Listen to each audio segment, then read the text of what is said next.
ভক্তমণ্ডলী ভক্তিমতী মায়েরা, তাহলে প্রেম সে বলো চৈতন্য মহাপ্রভু কি।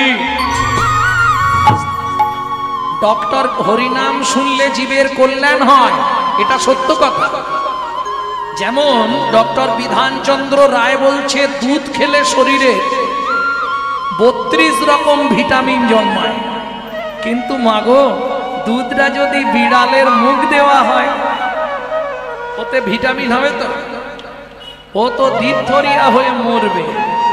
ঠিক তেমনি হরিনাম শুনলে জীবের কল্যাণ হয় যদি আচারী ভক্ত বৈষ্ণবের মুখের হরি কথা হয়। যখন চৈতন্য চরিতামৃত লিখছে কৃষ্ণদাস কবিরাজ গোস্বামী ঠাকুর মহাশয়, মহাপ্রভু স্বপ্নাদেশ দিলেন, কৃষ্ণদাস আদি লীলায় 6টা লাইন লিখে দাও জীবের নৈমিত্তিক কর্তব্য। দেখবেন আদি লীলায় এই 6টা লাইন একটু মোটা করে লেখা থাকে। 6টা লাইন কি কি ছিল মা? আমি একটু বলবো কি? আমাদের নিত্য কর্ম কি? সাথে পাঁচে মিলি নিজ দ্বারেতে বসিয়া, সাথে পাঁচে মিলি নিজ দ্বারেতে বসিয়া, কীর্তন করো সবে করতালি দিয়া, কীর্তন করো সবে করতালি দিয়া। ও প্রভু, আমরা তো কলির যে মূর্খ মানুষ, কি গাইব? 16 নাম 32 অক্ষর হয় মহামন্ত্র, 16 নাম 32 অক্ষর হয় মহামন্ত্র, যাইয়া গৃহেতে জপ হইয়া স্বতন্ত্র, যাইয়া গৃহেতে জপ হইয়া স্বতন্ত্র। আচ্ছা প্রভু, আমরা তো সংসারী জীব, এর কোনো নিয়ম আছে?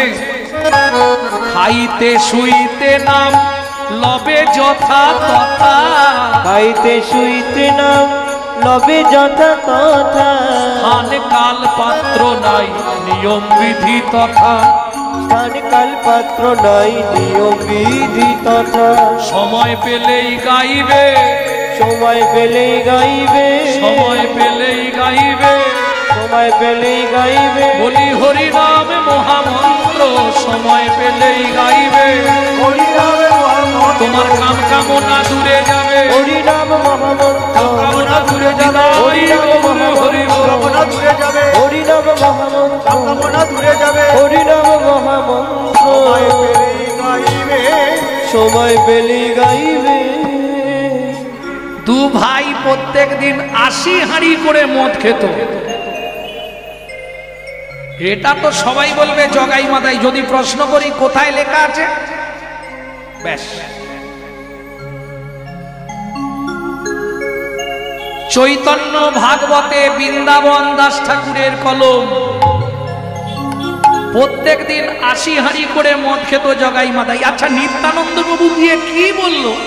মাথায় কলসির কানা দিয়ে মেরে কপালটা ফাটিয়ে দিল। সবাই মাথাইকেই দোষ দিয়েছে, তাই তো? কিন্তু বিশ্বাস করুন, আমি এর প্রতিবাদ করেছি, মাথায়ের কোনো দোষ ছিল না। একটা বৈষ্ণবের মেরে কপাল ফাটিয়ে দিল, দোষ ছিল না? শোনো ভাই, তুমি বৈষ্ণব হও আর বাবাজি হও, ওরে রসনা, পাপ কোনোদিন তার বাপকেও ছাড়ে না। যদি বলেন কেন, তাহলে প্রশ্ন করব, একজন ব্যক্তি বলুন পাপের বাবার নাম কি? প্রত্যেক দিন কীর্তন শোনে, ও জবার মা, এই যে পিছন দিকে আইরা কিরম গল্প করছে, দেখ কিরম গল্প জুড়েছে, দেখ ঠুন ঠুন ঠুন ঠুন করে। ও কিন্তু বুঝতে পারছে না, চালিয়েই যাচ্ছে। জয় রাধে।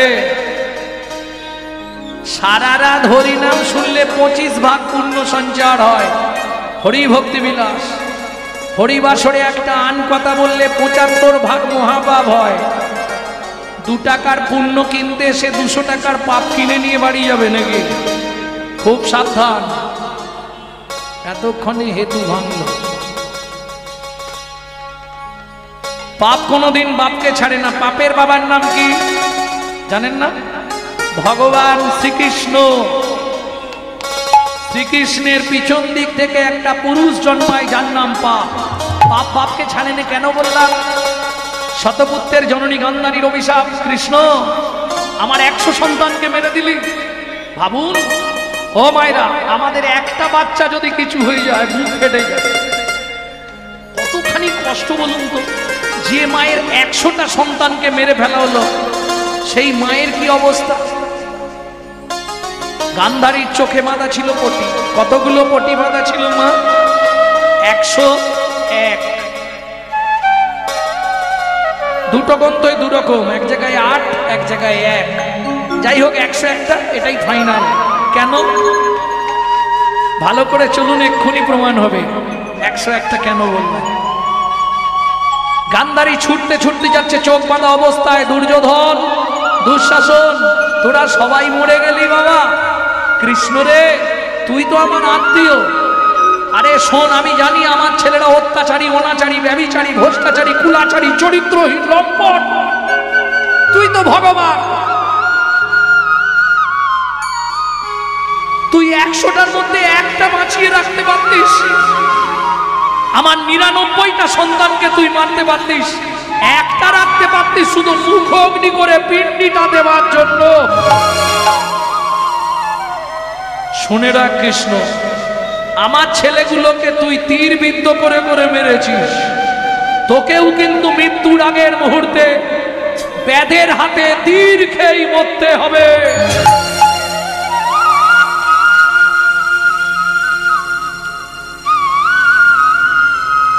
আমার তো 100 সন্তান মরেছে রে কৃষ্ণ। একদিন এমন দিন আসবে, তোর 56 কোটি যদুকুল ধ্বংস হয়ে যাবে। যখনই এটা বলেছে, কৃষ্ণ একদম গান্ধারীর মুখের ওপর হাতে তালি দিয়ে শুরু করেছে। দাঁড়াও পিসিমা, প্রথম বলবো তুমি নারী জগতের কলঙ্ক।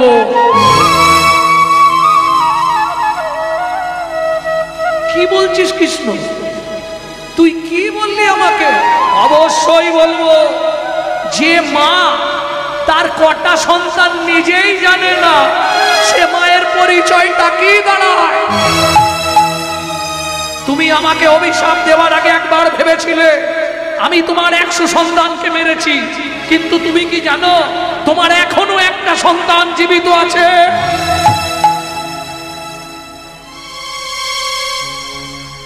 সেটা তুমি খবর রাখোনি। সে আমার একনিষ্ঠ ভক্ত বলে তাকে আমি বাঁচিয়ে রেখেছি, যে তোমাদের পিণ্ডি দেবে। সে কে জানো পিসিমা? বল কৃষ্ণ, সে আমার কোন সন্তান? আমি তো সারা জীবন জানি আমি 100 সন্তানের জননী। না, তুমি মিথ্যাবাদী। তুমি মিথ্যা প্রলোভন করে কুন্তিকে দেবার বর ছিনিয়ে নিয়েছিলে।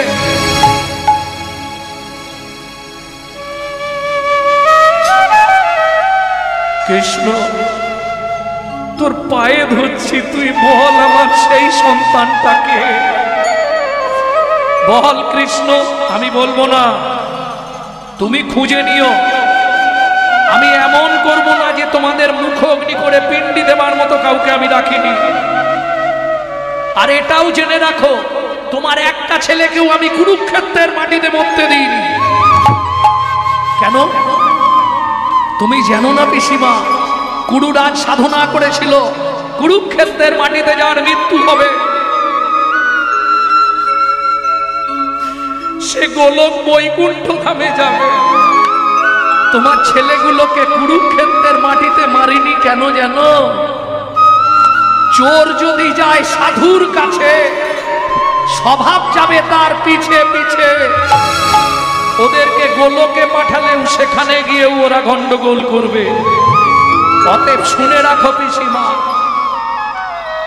কুরুক্ষেত্র থেকে সবাইকে বাইরে নিয়ে গিয়ে তবে আমি মেরেছি। এটাই আমার চালাকি, তোমরা বুঝতে পারো না। ছি কৃষ্ণ, ছি। যা করেছিস ভালো করেছিস কৃষ্ণ। তুই শুধু একবার বল, কৃষ্ণ তুই একবার বল আমার সেই সন্তানটাকে। সত্যি কি তুমি জানোনি? না, সত্যি আমি জানিনি কৃষ্ণ। তোমার লজ্জা হচ্ছে না? তুমি তাকে জন্ম দিলে, তুমি বলছো তুমি জানোনি? এটা মেনে নেবেন? কোন মা মেনে নেবে?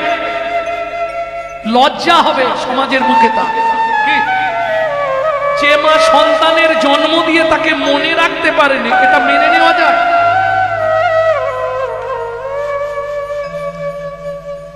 হাত জোড় করে গান্ধারী দাঁড়িয়ে কাঁদছে, কৃষ্ণ তুই শুধু একবার আমাকে বল না সেই সন্তানটাকে, আমি তার কাছে একবার যাব। আমি তো তাকে চিনি নে, জানি নে। পিসিমা স্থির হ, সময় বলে দেবে সেটা কি। না কৃষ্ণ না, তুই যদি না বলিস আমি এই মুহূর্তে আত্মহত্যা করব। ভগবান দেখলো, যা এ তো আর এক সর্বনাশ হয়ে যাবে। পিসিমা যদি আত্মহত্যা করে সে মহাপাপ আমাকেই লাগবে। পিসিমা তুমি স্থির হও, আমি তো বলছি এমন কাজ করিনি যে তোমার পিণ্ডি দিয়ে মুখ অগ্নি দেবার মতো কেউ নেই। কৃষ্ণ বলছে, পিসিমা কি সত্যি তুমি তাকে চেনো না? কৃষ্ণরে আমি চিনি নে, বল কৃষ্ণ একবার তুই শুধু নামটা আমাকে বলে দে কৃষ্ণ। বললে তুমি কি করবে? আমি তার কাছে যাব না, সে তোমার মতো মায়ের আর মুখ দর্শন করবে না। কি বলছিস কৃষ্ণ তুই? অবশ্যই বলছি, আর আমি যা বলছি ওটাই ঠিক।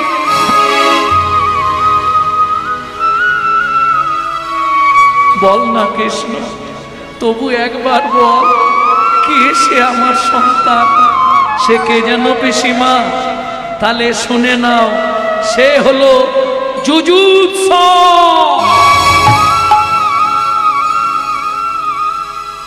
শুনি মাত্র গান্ধারী অচৈতন্য হইল, অচৈতন্য হইল। 3 বছরে হারিয়ে যাওয়া শিশুর কথা মনেতে জাগিল, মনেতে জাগিল। কৃষ্ণের হাতে ধরি করিছে কণ্ঠা, করিছে কন্ত্রা। দে কৃষ্ণ মিলিয়ে দে আমায় সে হেন নন্দ, সে হেন নন্দ।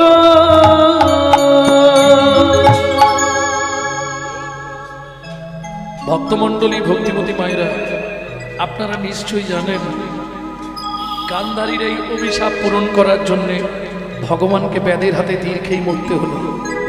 সময় আছে তো বলি, না বাড়ি যাবার তাড়া আছে? সময় যদি থাকে বলবো, নাহলে কাটছাট করে দেবো।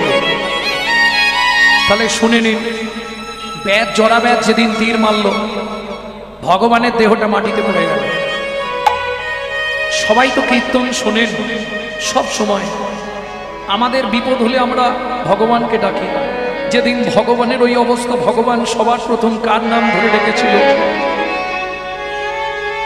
এটা স্কন্দ পুরাণ থেকে বলছে।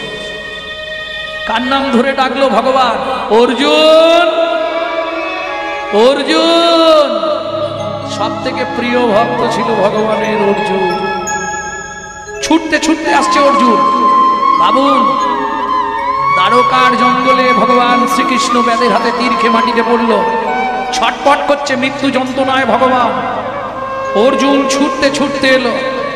ভক্তমণ্ডলী, ভক্তিমতী মায়েরা, ভগবান মৃত্যুর আগে জানিয়ে দিল, অর্জুন তুমি দ্বারকাবাসীকে দ্বারকাপুরী থেকে বের করে নাও।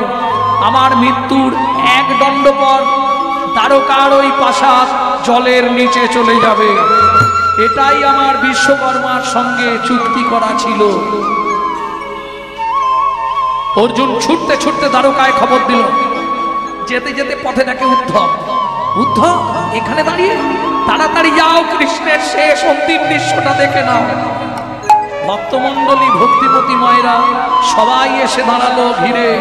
তখনও কৃষ্ণ মরেনি, মৃত্যুকালে বার বার থাকছে। অর্জুন অর্জুন কোথায় প্রাণের সখা একবার এসে দাও দেখা কোথায় প্রাণের সখা একবার এসে দাও দেখা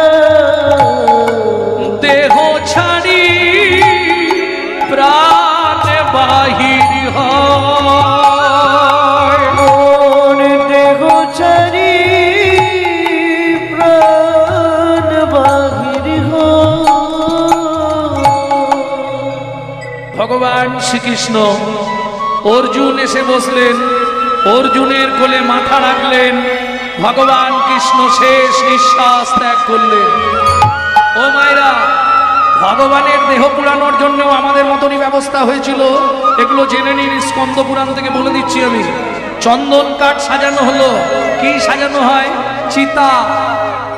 ঘি মাখানো হলো কৃষ্ণের সারা শরীরে, চন্দন কাঠেও ঘি মাখানো হলো। চন্দন কাঠের ওপর ভগবানের দেহটা তুলে দেয়া হলো, অগ্নি সংযোগ হবে, পুরানো হবে কৃষ্ণকে। কোথায়? দ্বারকার জঙ্গলের ধারে, সামনেই নদী, বৈরাবতী নদী, ওইখানেই পুরানো হবে কৃষ্ণকে, অগ্নি সংযোগ হবে। কাঁদি কহে অগ্নিদেব শোনো হে অর্জুন, কাদি কহে অগ্নিরে শোনো হে অর্জুন, কৃষ্ণ অঙ্গে তাপ দিলে হরি বল হরি বল হরি বল। অগ্নিদেব কাঁদতে কাঁদতে বলে উঠল, অর্জুন এই ভুল তুমি করো না। শত চেষ্টা করলেও পৃথিবীর সব মানুষ যদি চেষ্টা করে এক বিন্দু আগুন লাগাতে পারবে না, আমি দেব না লাগাতে। কেন? কেন দেবে না? তুমি বোঝো না অর্জুন, যে অঙ্গে তুলসী চন্দন দিতে কর কেঁপে যায়, সেই অঙ্গে আমি তাপ দেব, তাহলে দেহ কি হবে? দৈববাণী হলো, অর্জুন চিন্তা করো না, আমার দেহটা ওই সাগরের জলে নিক্ষেপ করে দাও। ও মায়েরা, এইবার চলুন শেষটা বলি। যেদিন ফেলে দিল স্রোতের টানে শ্রীকৃষ্ণের দেহ ভেসে যাচ্ছে, দেহটা যাচ্ছে জলে ভেসে, আর স্থলে ভেসে যাচ্ছে কে? জরাব্যাধ। যে কৃষ্ণকে মেরেছিল সে আর বাড়ি ফিরে আসে। জরাব্যাধ যাচ্ছে, যত দূর দেহ গেছে তত দূর গেছে। একটা জায়গায় দাঁড়িয়ে গেল, দেহটা আস্তে আস্তে স্থির হয়ে গেল। জরাব্যাধ আর পাচ্ছে না, এবার আমায় রেহাই দাও। দৈববাণী হলো জরাব্যাধ, দেখ নীল হয়ে জ্বলছে আমার নাভি, ওই নাভিটা তুলে নিয়ে যা, প্রতিষ্ঠা কর কিটুং রূপে। কি শব্দে? কৃষ্ণ। টুং মানে নাভি, শ্রীকৃষ্ণের নাভিকে দেবতা রূপে প্রতিষ্ঠা করা হলো। আর তুই এখানেই সংসার করবি, তোর বংশেই জন্মগ্রহণ করবে বিশ্বাবসু। জরাব্যাধের বংশধরী হলো বিশ্বাবসু। ওই কিটুং প্রতিষ্ঠা হলো, ওই কিটুং এর পরবর্তীতে নাম হলো নীল মাধব, তার পরবর্তীতে নাম হলো জয় জগন্নাথ। তাহলে বুঝে নেওয়া গেল। এইবার বলবো পাপ কখনো বাপকে ছাড়ে না। তাহলে জগাই মাধাই নিত্যানন্দ প্রভু কি পাপ করেছিল? মাথায় কলসির কানা দিয়ে মেরে কপালটা ফাটিয়ে দিল। এইবার চলুন, জগাই মাধাই কি পাপ করেছিল? ধরুন আপনাদের সঙ্গে আমার পরিচয় হলো, এই বাবুর সঙ্গে আমার বহুদিনের পরিচয়। হঠাৎ রাস্তায় দেখা, বাবু কোথায় যাচ্ছেন? মেয়ের বাড়ি।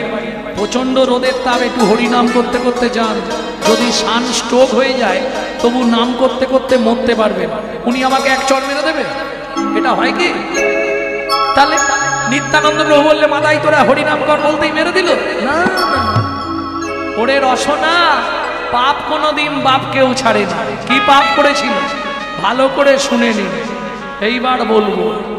হ্যাঁ, নিত্যানন্দ প্রভু বলছে, মাধাই, ও মাধাই, কি তোরা যে সুরা খাস কতক্ষণ নেশা থাকে? কারণ হরিদাসকে নিয়ে নিত্যানন্দ প্রভু যাচ্ছে, আর মহাপ্রভু বলেছে খারাপ লোককে নাম দিতে হবে।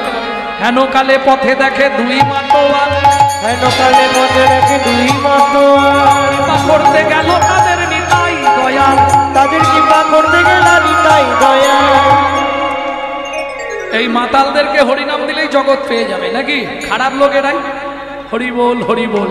এই মাধাই, কি তোরা যে সুরা খাস কতক্ষণ নেশা থাকে? বাবাজি, সন্ধে পর্যন্ত গলা ভর্তি করে খাই, সকালে ঘুম থেকে উঠে দেখি আর কিচ্ছু নাই।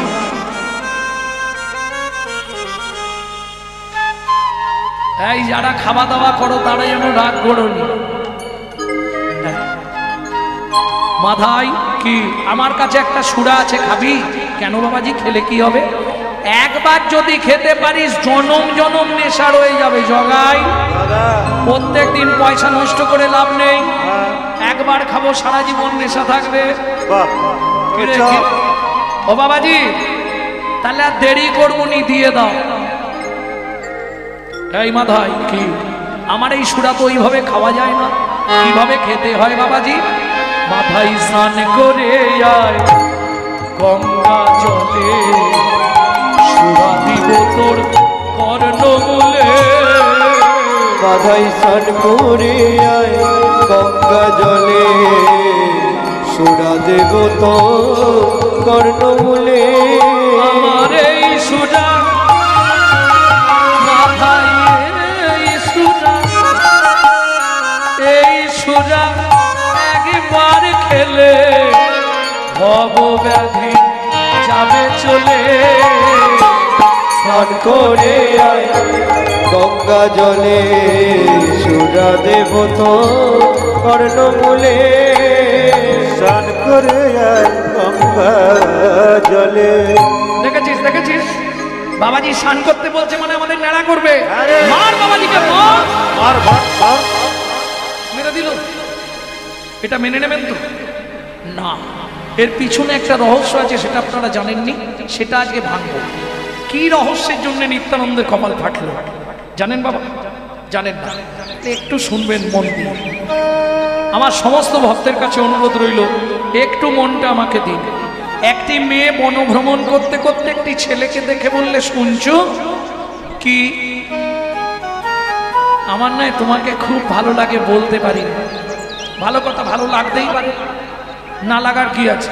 বলে, শোনো না, তোমার দাদাকে প্রথম ভালোবাসছিলাম মনে মনে, কিন্তু শুনে ফেলেছি তোমার দাদার বউ আছে। তোমার তো বউ নেই, তাই তোমাকে আমার খুব পছন্দ হয়, তুমি আমায় বিয়ে করবে? ইস, তোমাকে বিয়ে করব? বিয়ে তো আমি কোনোদিন করিনি, কি করে করতে হয়? বলে, শোনো না, কি আমি সিঁদুর কৌটো চুরি করে এনেছি। কি করব? আমি চোখ বন্ধ করে দাঁড়াবো, তুমি আমার কপালে একটু সিঁথিতে একটু লাগিয়ে দেবে, তারপরে আমি তোমার স্ত্রী, তুমি আমার স্বামী। ছেলেটা রসিকতা করে বলে উঠলো, তাহলে দেরি করে লাভ নেই, হয়ে যাবে। মেয়েটা ভেবেছে আমাকে সত্যি বিয়ে করবে, ব্যাস এত পাটি সিঁদুর কৌটো খুলে চোখ বন্ধ করে দাঁড়িয়ে গেছে। ও মায়েরা, তখনকার দিনের অস্ত্র ছিল তীর আর ধনুক। যারা তীর ধনুক ব্যবহার করে তাদের পিঠে একটা করে তুন থাকে। তুন, তুন মানে বোঝেন তো? বোঝেন না? যার মধ্যে তীরগুলোকে রাখা হয়, পিঠে ডোঙার মতো থাকে না, ওটাকে বলে তুন। তুনে দিয়ে বান, ওই তুনের মধ্যে বান থাকে, ওই বান একটা টেনেছে, মেয়েটার নাকটা ধরে যায়। নাক ধরছো কেন? বলে, বুঝতে পারছো না, ব্যালেন্স পাচ্ছি নি, সিঁদুরটা পরাবো তো। নাকটাকে চেপে ধরে খ্যাঁচ করে তীরের ফালা দিয়ে কেটে মাটিতে ফেলে, ছটছট করে রক্ত। দাদা বাঁচাও, দাদা বাঁচাও, দাদা বাঁচাও। রাবণ বেরিয়ে এলো, বোন সূর্পনাখা, কে তোর নাক কেটে দিয়েছে? দাদা, লক্ষণ আমার নাক কেটে দিয়েছে। তুই কাঁদবি না বোন, তুই কাঁদবি না, তোর চোখের জলে আমার লঙ্কা পুরিটা পিছল হয়ে যাবে। আমি তোর মাথা ছুঁয়ে প্রতিজ্ঞা করছি, এ জন্মে তোর নাক কেটে রক্ত ঝরিয়েছে, কোনো না কোনো জন্মে গিয়ে ওর আমি কপাল ফাটিয়ে রক্ত ঝরাবোই ঝরাবো। ওরে রসনা, পাপ কোনোদিন বাপকে ছাড়ে না, পাপ কোনোদিন ছাড়বে কি? এটা একটা পয়েন্ট বলেছি, আর একটা বলবো, আর একটা বলবো, তাহলে বলি আর একটা। একদিনের রাগে ওইভাবে মানে নেই, একদিনের রাগ নয়, আরো রাগ আছে। হ্যাঁ, আবার কি সেটা বলবো। এর জন্য এই যে বললাম চরিত মাধুরী পড়তে হবে, যত লীলার ব্যাকগ্রাউন্ড গুলো চরিত মাধুরী। দ্বিতীয়, ওমা সবাই জানেন রুক্মিণী মনে প্রাণে কৃষ্ণকে ভালোবাসে, সবাই জানেন। এইবার রুক্মিণীর দাদা রুগ্মী জোর করে শিশুপালের সঙ্গে রুক্মিণীর বিয়ে দিয়ে দিচ্ছে। রুক্মিণী বট পাতায় চিঠি লিখে ব্রাহ্মণ ঠাকুরকে দিয়ে পাঠিয়েছে কৃষ্ণের কাছে। ব্রাহ্মণ ঠাকুর যজ্ঞেশ্বর ভোলানাথের পুজো করতে যেত, আর রুক্মিণী প্রত্যেক দিন তাকে চাল কলা দিত। এই যে ঠাকুর চাল কলা বেশি দেবো, এইটা পৌঁছে দিও। বট পাতায় লিখেছে কি দিয়ে? চোখের জল দিয়ে লিখেছে, কৃষ্ণ তোমায় চিঠি লিখি, চিঠি লিখি আমার চোখেরই জলে, যেথা থাকো সেথায় থাকো, থাকো কুশলে ও কৃষ্ণ, থাকো কুশলে। কৃষ্ণ তোমায় চিঠি লিখি চোখেরই জলে, যেথা থাকো সেথা থাকো, থাকো কুশলে ও কৃষ্ণ, থাকো কুশলে। আস্তে আস্তে আস্তে আস্তে ভক্তমণ্ডলী ভক্তিমতী মায়েরা চিঠিটা পড়েছে।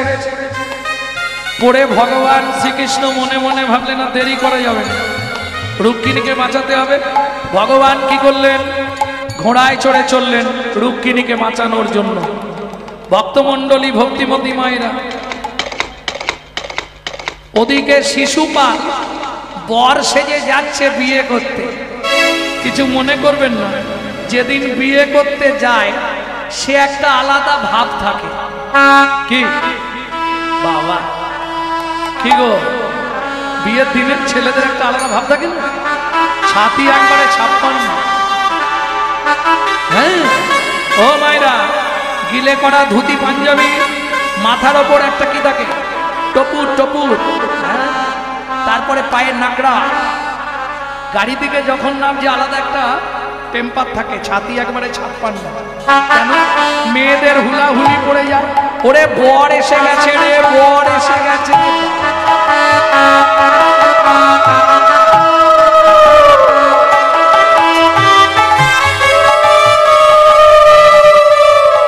আস্তে, এবার চলুন শিশুপাল গেছে বিয়ে করতে, সেজে গুজে দাঁড়িয়েছে ভগবান শ্রীকৃষ্ণ একবারে রথের ওপর থেকে।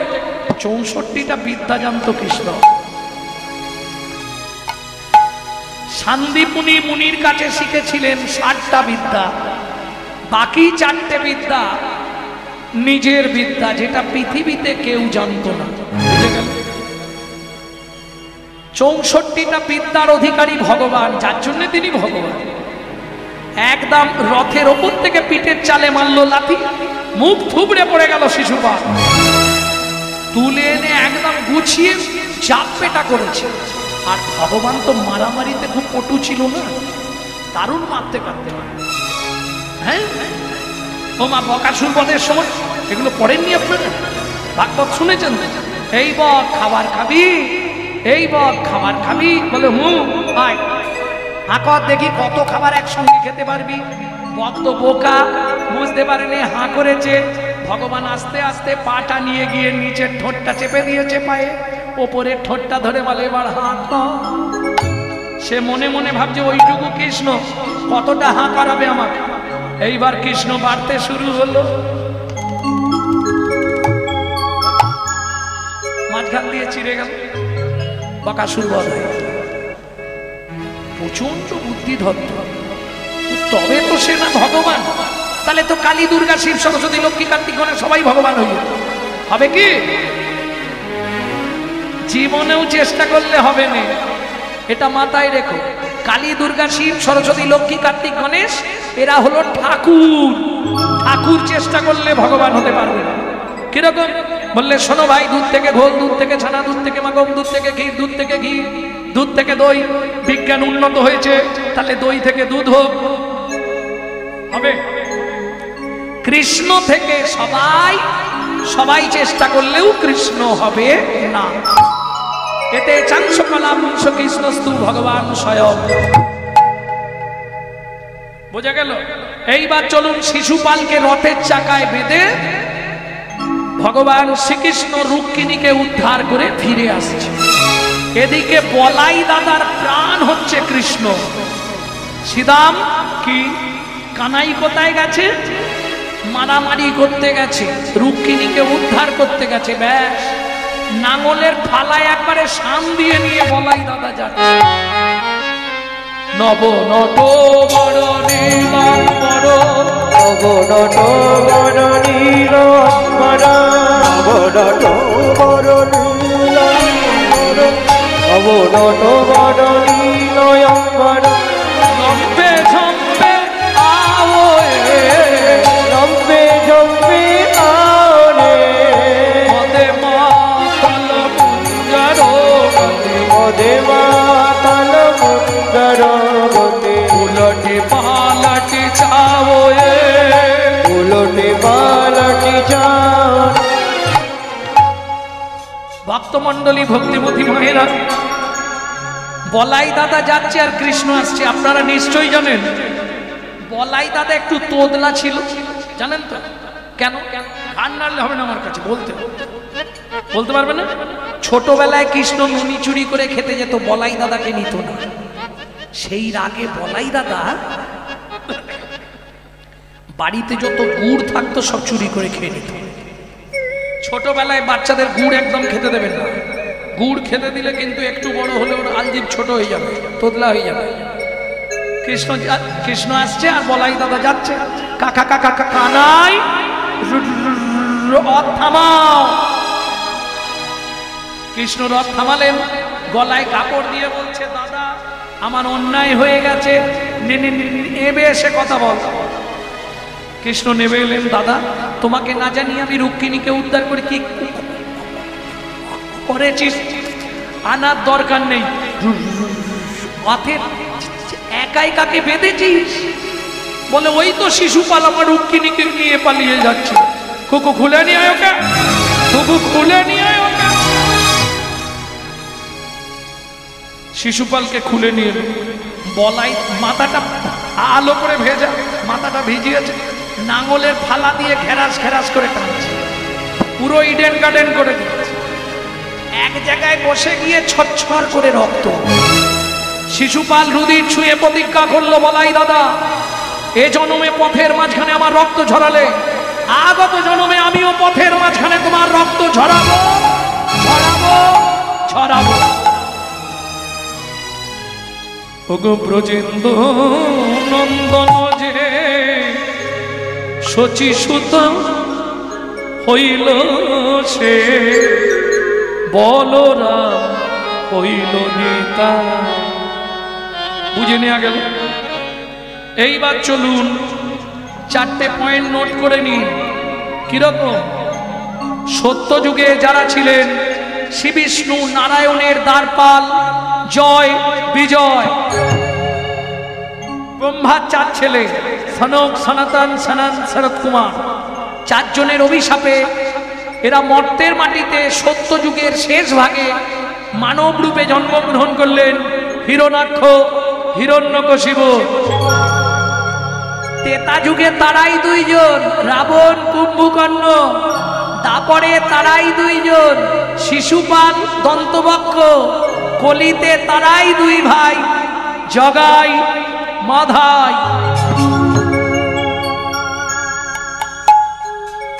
ভক্তমণ্ডলী ভক্তিমতী মায়েরা, ছচ্ছর করে রক্ত পড়ছে, তখনও নিত্যানন্দ প্রভু বলছে মাধাই রে মাধাই রে ও তোর ভাবনা কি আর আছে আছে হরি বল বলে বলে বাহু তুলে আইনে ছেটেছি মাধাই রে মেরে চোখলো শির কানা তাই বলে কি প্রেম দেব না না হয় নেশার ঝুঁকে মাধাই রে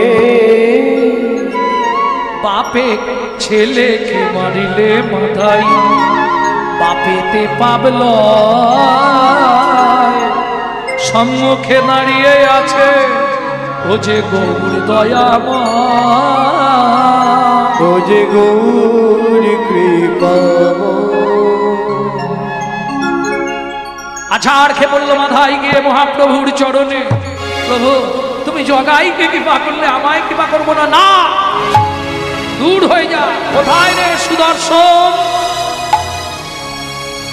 তুই আমার দাদার অঙ্গে আঘাত করেছিস তোর আজ রেহাই নেই সুদর্শন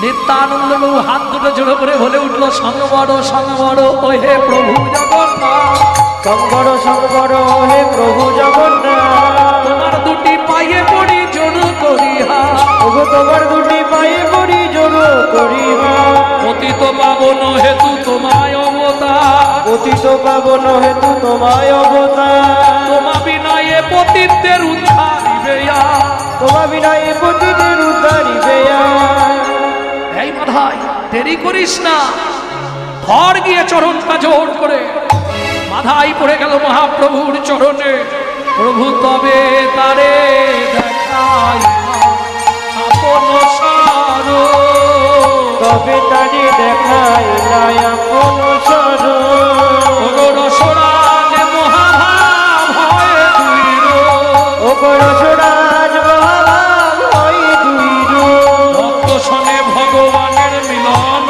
হইল ভক্ত শোনে ভগবানের মিলন হইল ভক্তগণ প্রেমানন্দে হরি হরি বল ভক্ত